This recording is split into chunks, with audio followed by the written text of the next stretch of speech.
সকল মানুষের মধ্যে সর্বশ্রেষ্ঠ হইল আমার নবীজি, বলি সুবহানাল্লাহ। গাউসে পাক রাদিয়াল্লাহু তাআলা বলতেছেন, ওই আবিসিনিয়ার মধ্যে একজন সর্বশ্রেষ্ঠ মানুষ আছে।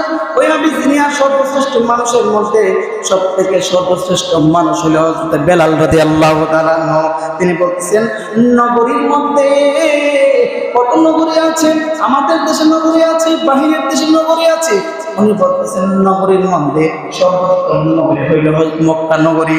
তিনি বলছেন উপত্যকার মধ্যে সর্বোত্তম উপত্যকা হইল বাইতুল মুকাদ্দাস।